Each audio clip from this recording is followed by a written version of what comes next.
Apocalipse 2, não precisa ficar com medo. Geralmente quando manda abrir Apocalipse, a pessoa fica, vai falar de final dos tempos. Não, é uma palavra de encorajamento para a tua vida. Apocalipse 2, versículo 10, a parte finalzinha desse versículo. Eu estou bastante gripado. Apocalipse 2, 10, parte B, diz assim: Sê fiel até a morte, e dar-te-ei a coroa da vida. Amém? Vou repetir. Sê fiel até a morte, e dar-te-ei a coroa da vida. Feche seus olhos. Pai, te louvamos, Senhor, por essa palavra, uma palavra de encorajamento, Senhor, para nós, uma palavra que nos coloca contra a parede também, Senhor, e requer de nós, de cada um, fidelidade a Ti, Senhor. Ajuda-nos, Senhor, nessa caminhada. Precisamos da Tua força, Pai. Precisamos, Senhor, dos Seus poderosos braços para nos levantar, para nos sustentar, para nos manter de pé, Senhor. Em nome de Jesus, perdoa os nossos pecados nessa noite. Limpa o nosso coração. Senhor, fala com cada um aqui, Senhor, que essa palavra possa estar indo direto ao coração, direto à necessidade, a mais urgente das necessidades, Senhor, que é uma fé robusta na pessoa de Jesus. Pai, ministra nossos corações, é o que eu te peço em nome do Teu Filho Jesus. Amém. Os irmãos podem sentar-se. Queridos, na Bíblia, nós encontramos textos e mais textos que nos encorajam, que nos inspiram, textos que nos levantam, que nos colocam de pé. Essa é a maravilha da palavra de Deus. Textos que vão direto ao coração, textos que nos levantam do pó, da cinza, da amargura, e por que não dizer, textos que nos arrancam das garras da depressão. Por exemplo, lá em Josué 1:9, olha o que Deus falou para Josué: esta é minha ordem, seja forte e corajoso, não tenha medo nem desanime, pois o Senhor, seu Deus, estará com você por onde você andar. Que palavra de encorajamento para Josué, que estava no início de uma caminhada, substituindo Moisés. E o que falar do Salmo 46, versículo 1 e 2? Uma palavra também de encorajamento, que diz assim: Deus é o nosso refúgio e fortaleza, socorro bem presente na angústia. Portanto, não temeremos, ainda que a terra se mude, e ainda que os montes se transportem para o meio dos mares. Que palavra mais! E o que falar de Isaías 43, versículo 1 a 3, que diz assim: mas agora sim, diz o Senhor que te criou, ó Jacó, e que te formou, ó Israel, não temas, porque eu te remi, chamei-te pelo teu nome, tu és meu. Quando passares pelas águas, estarei contigo, e quando pelos rios, eles não te submergirão. Quando passares pelo fogo, não te queimarás, nem a chama arderá em ti, porque eu sou o Senhor teu Deus, o Santo de Israel, o teu Salvador. Dei o Egito por teu resgate, e a Etiópia e a Seba em teu lugar. Mais uma palavra de encorajamento. Isaías 64, versículo 4 também é um texto que vai direto ao coração, que diz assim: porque desde a antiguidade não se ouviu, nem com os ouvidos se percebeu, nem com os olhos se viu, um Deus além de ti, que trabalha para aquele que nele espera. Quando esperamos em Deus, Ele trabalha em nosso favor. Esses e milhares de outros textos da Bíblia, queridos, têm sido refúgio de milhares ao longo dos séculos. E o texto que lemos no início não é diferente. Essa foi uma palavra encorajadora, direcionada para uma igreja chamada Igreja de Esmirna. Essa igreja, ela era pobre financeiramente. Eles passavam por grandes privações financeiras por causa da perseguição daquela época, mas eles eram ricos espiritualmente. Jesus disse para eles: eu conheço a tua pobreza, mas tu és rico. Era terrivelmente perseguida essa igreja pelos homens, mas amada profundamente por Deus. Eles eram constantemente caluniados, mas eram fortalecidos por Jesus Cristo. Eles eram caluniados, falavam blasfêmias contra esses crentes, perseguidos terrivelmente. Porém, apesar de enfrentar com frequência a prisão, apesar de enfrentarem constantemente a morte, essa igreja tinha como característica principal a fidelidade ao Senhor. Foi por isso que o Senhor Jesus disse, os encorajou dizendo: sejam fiéis até a morte, e vocês receberão o quê? A coroa da vida. E ao longo da história, amados, ao longo da história, essa palavra dirigida aos crentes daquela igreja de Esmirna, essas palavras serviram de encorajamento para vários cristãos na hora da morte, ao longo dos séculos. Por exemplo, todos os apóstolos, todos, com exceção do apóstolo João, eles morreram de forma violenta. Eles foram fiéis até a morte e receberam a coroa da vida.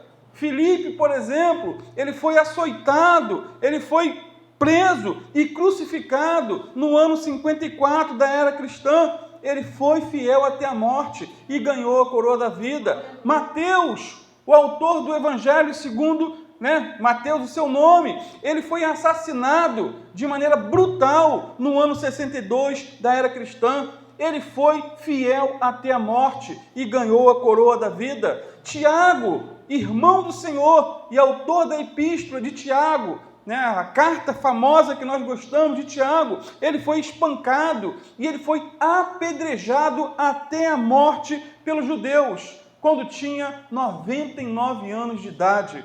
Um homem que foi também fiel até a morte e ganhou a coroa da vida.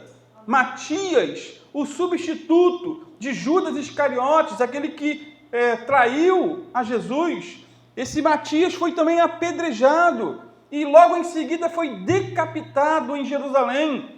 Mais um que foi fiel até a morte e ganhou a coroa da vida. André, irmão de Pedro, ele foi crucificado numa cruz transversal, até hoje conhecida como Cruz de Santo André. Mais um que foi fiel até a morte e ganhou a coroa da vida. Marcos foi apedrejado e despedaçado pela população de Alexandria. Marcos, autor do Evangelho, não era um apóstolo, mas foi um homem usadíssimo por Deus. Também foi fiel até a morte e ganhou a coroa da vida. Pedro, o grande apóstolo Pedro, ele foi condenado à morte por crucificação em Roma. Jerônimo afirma que ele foi crucificado de cabeça para baixo por se achar indigno de morrer da mesma maneira que o seu Senhor. E ele foi fiel até a morte e ganhou a coroa da vida. Judas Tadeu, ele foi crucificado em 72 depois de Cristo. Bartolomeu também foi crucificado. Todos esses, queridos, foram fiéis até a morte e conquistaram a coroa da vida. Steve Lawson diz que não estamos prontos para viver se não estamos prontos para morrer. Então, o Evangelho nos coloca contra a parede, nos conclama ou nos pressiona a uma fidelidade, não é até alguns momentos, algumas ocasiões, mas até a morte. O problema hoje em dia é que ninguém quer mais matar os crentes. Essa é a questão, queridos, pelo menos aqui no Brasil. Hoje em dia é moda ser crente, não é isso? Hoje em dia é muito fácil. As grandes gravadoras seculares, agora contratam cantores evangélicos, seja na política, seja no esporte ou no mundo empresarial. Muitos e muitos levantam a bandeira do evangelho. No Congresso Nacional tem até uma ala chamada ala evangélica. O presidente da República tem como um conselheiro particular um pastor. Oi? Um pastor. Os programas sensacionalistas estão, hoje em dia, convidando vários e vários cantores, pastores e demais famosos do mundo gospel. Eu não estou criticando, ou julgando esses pastores ou cantores que vão a esses programas, não, longe de mim, até porque muitos aproveitam as oportunidades que lhes são dadas e ali pregam o Evangelho, falam de Jesus. Há pouco tempo, o famoso Rodrigo Bibo, ele teve uma participação no programa do Bial e aproveitou aquela ocasião para pregar o Evangelho, para chamar o povo ao arrependimento. Então eu não sou juiz e muito menos melhor do que ninguém, queridos. A minha dúvida é, por que a igreja não é mais perseguida? Por que o cristão não incomoda mais? Eis a questão. Por que somos tão elogiados e até convidados pelas mídias seculares? Por que os cristãos de hoje são tão aplaudidos, tão respeitados, tão honrados? Será por quê? Será que se a igreja fosse mais perseguida, ela seria mais santa? Ou será que se ela fosse mais santa, ela seria mais perseguida? Para o apóstolo Paulo, a segunda opção, ela é a mais correta. Se a igreja fosse mais santa, ela seria mais perseguida. Se fôssemos mais separados para Deus, seríamos mais odiados pelos homens. Não que esse ódio dos homens fosse por motivo de uma vida medíocre dele. Não, por andar em fidelidade, por amar a Deus de todo o coração, a perseguição consequentemente viria. Se a nossa luz estivesse realmente brilhando, queridos, como deveria brilhar, as trevas já estariam em fúria. 2 Timóteo 3,12, o apóstolo Paulo diz assim: de fato, todos os que desejam viver piamente em Cristo Jesus padecerão perseguições, ou, em outras versões, serão perseguidos. Então, a igreja de Esmirna recebeu uma palavra de encorajamento em meio a muita perseguição. Eles deveriam ser o quê? Fiéis até a morte e receberiam com isso a coroa da vida. Agora, eles deveriam ser fiéis a quê? Ou a quem? Eis a questão. Fiéis a quê ou a quem? Primeiro, eles deveriam ser fiéis a Cristo até a morte. Isso porque toda fidelidade é direcionada a alguém, ou a algum princípio, ou a algum ensino.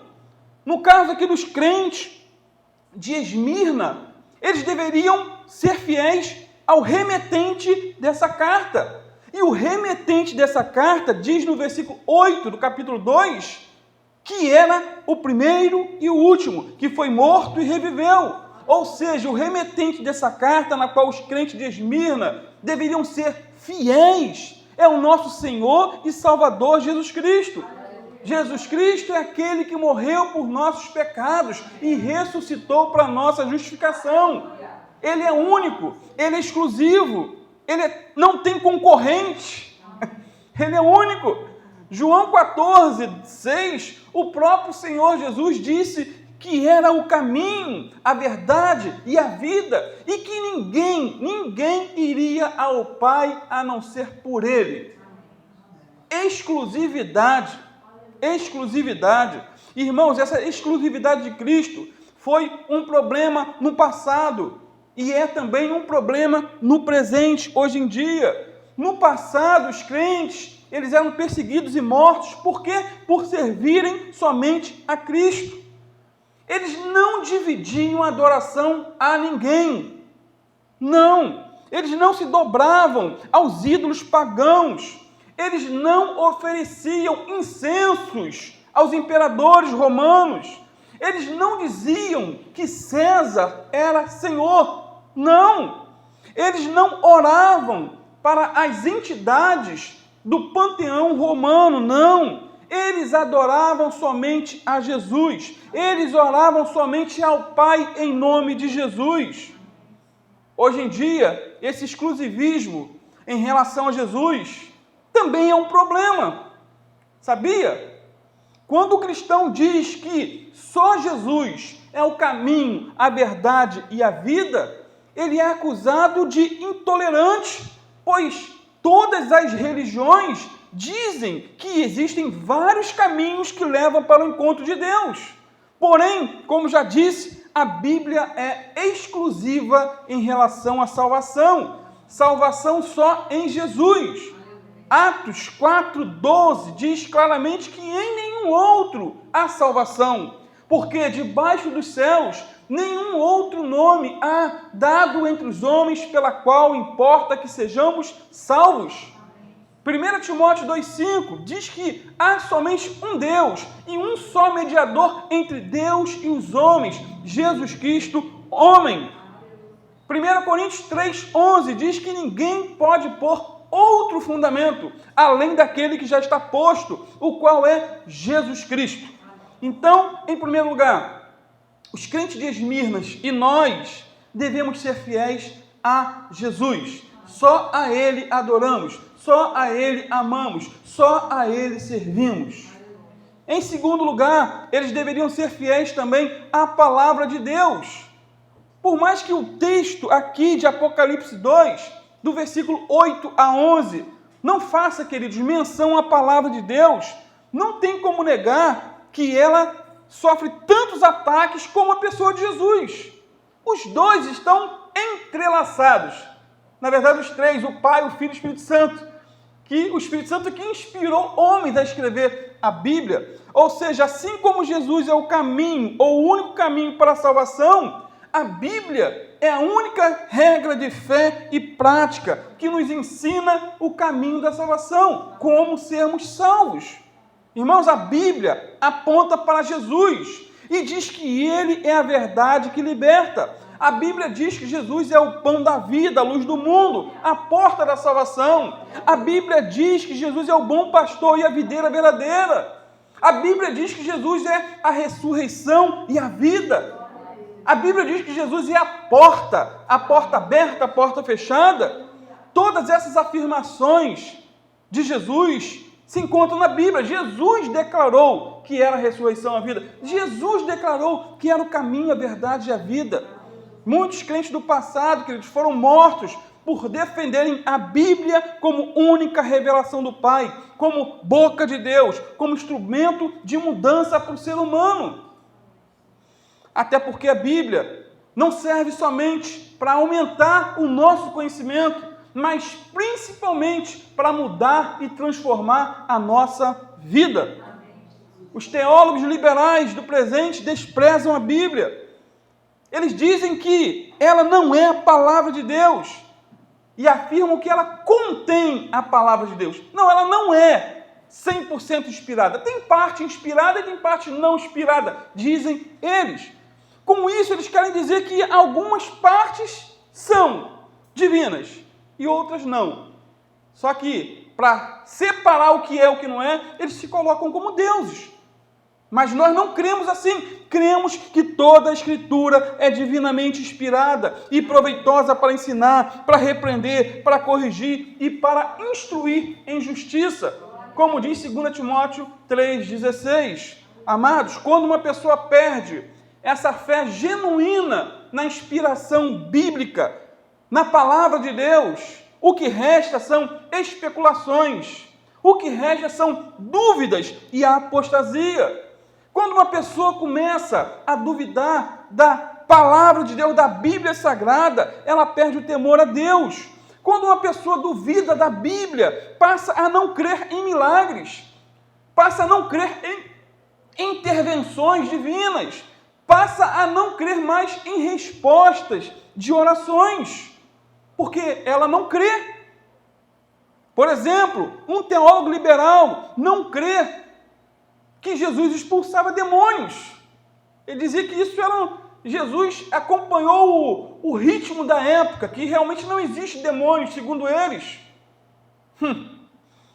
Ele não crê que Jesus ressuscitou. Um teólogo liberal não crê que o jumento falou para repreender um profeta teimoso e cabeçudo. Não crê. Dizem que isso tudo é uma alegoria. Não crê que os corvos foram enviados por Deus para alimentar Elias lá no riacho. Não crê que Deus usou um grande peixe para engolir Jonas e que depois de 3 dias esse profeta saiu vivo e ainda pregou na cidade de Nínive. Porque eles não creem em milagres. Não creem em milagres. E eu sempre digo, milagre não se explica, se crê. Como vai explicar um milagre, querido? Enfim, o teólogo liberal, assim como os ateus, não creem em milagres, pois, acima de tudo, não creem em Deus e nem creem na Bíblia Sagrada. Mas os crentes de Esmirna, eles eram fiéis à palavra de Deus também. E nós devemos ser. E não só ser fiéis à palavra, mas meditar na palavra, ler a palavra, não substituir a palavra por nada nesse mundo. Que a primazia seja a Bíblia. Venda o que tem e compre uma Bíblia se você não tem. Em terceiro lugar, precisamos ser fiéis também ao Evangelho de Jesus Cristo. Irmãos, esses 3 pontos estão atrelados um ao outro. Jesus é o único que salva. A Bíblia é o único livro que nos revela como ser salvo. E o Evangelho de Cristo é a fonte dessa salvação. Romanos 1,16, o apóstolo Paulo afirmou sem rodeios que não se envergonhava do Evangelho de Cristo, pois este era o poder de Deus para a salvação de todo aquele que crê. Agora, o que é o Evangelho de Cristo? Irmãos, essa palavra evangelho significa boas novas. É a boa nova do amor de Deus ao homem perdido. É a boa notícia do perdão ilimitado ao pecador endividado. O Evangelho é boa notícia porque convida o homem morto em seus delitos e pecados a se arrepender de seus pecados e confiar única e exclusivamente em Jesus para a sua salvação. O Evangelho é boa notícia porque tem o poder de resgatar uma pessoa que estava a passos largos para o inferno e levá-la em direção ao céu, à eternidade.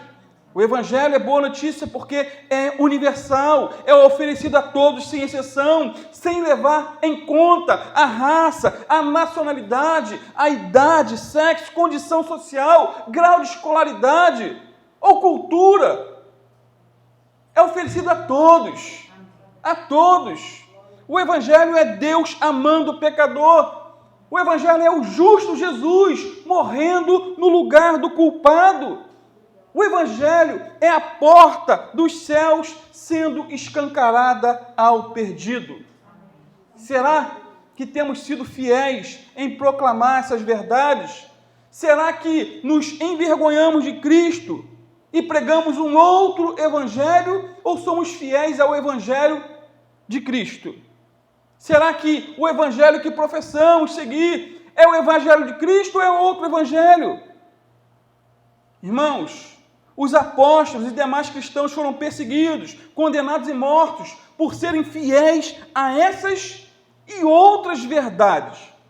Será que se fôssemos presos, condenados, vou mudar a pergunta, se morássemos na China e fôssemos presos pelo regime comunista chinês, o PCC, acusados de serem crentes, será que teríamos provas suficientes para nos condenar? Concluindo, mensagem rápida, a promessa para aqueles que foram fiéis até a morte é o quê? A coroa da vida. O versículo parte C do versículo 10 diz: "Sê fiel até a morte e eu lhe darei a coroa da vida." Irmãos, alguns acreditam que por trás dessa metáfora da coroa esteja as competições gregas, onde o vencedor recebia uma coroa de louros. Uma coroa de louros que com o tempo murchava. Era uma planta. E assim como o campeão da época ganhava uma coroa de louros, o crente que permanecer fiel a Cristo fiel à Bíblia e fiel ao Evangelho, receberá a salvação eterna. Essa salvação não é meritória, não é pelo que você faz, porque a Bíblia diz em Efésios 2,8 que é pela graça que somos salvos. Graça é favor imerecido. Pela graça você é salvo, por meio da fé. Fé em quê? Fé em Cristo. E isso não vem de você mesmo, é dom de Deus, não vem das obras para que ninguém se glorie. Então essa salvação não é meritória, mas é um presente de Deus aos fiéis. E mais, no mundo dos esportes, o vencedor é aquele que chega primeiro, não é isso?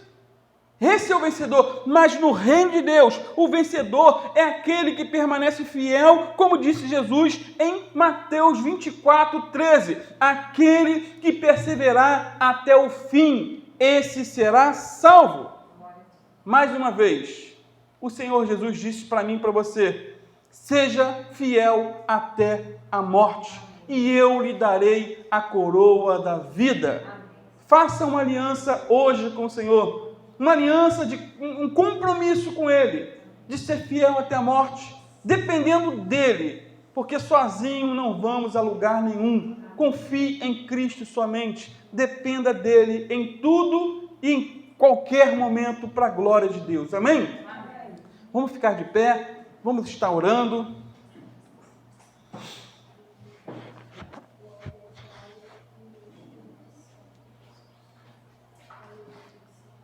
Tem como cantar aquele, o sol, a lua? Feche seus olhos. Pai amado, no nome do Teu Filho Jesus, Senhor, a Tua palavra foi pregada, Senhor. Uma mensagem curta e objetiva, Pai, porque não é por muito falar, Senhor. Poderia falar muito mais tempo, mas que essa palavra que foi semeada em cada coração aqui, Senhor, ela venha frutificar para a glória do Senhor. Em nome de Jesus, que o Senhor venha nos ajudar nessa caminhada, Pai. Aquele que está desanimado, Pai, aquele que está abatido, aquele que está, Senhor, cabisbaixo pelos problemas, os vendavais da vida, que essa palavra venha levantá-los para a Tua glória, Senhor. Em nome de Jesus, Senhor, segura em nossas mãos, nos coloca de pé, Senhor. Em nome de Jesus, lava nosso coração com o precioso sangue do Cordeiro. Em nome de Jesus, Pai, que a Tua boa mão seja sobre a vida de cada um dos meus irmãos aqui, restaurando, curando, libertando, Pai. Ah, Deus, aqueles que têm problemas até para dormir à noite, que o Senhor venha curá-los, em nome de Jesus, restaurá-los, Senhor.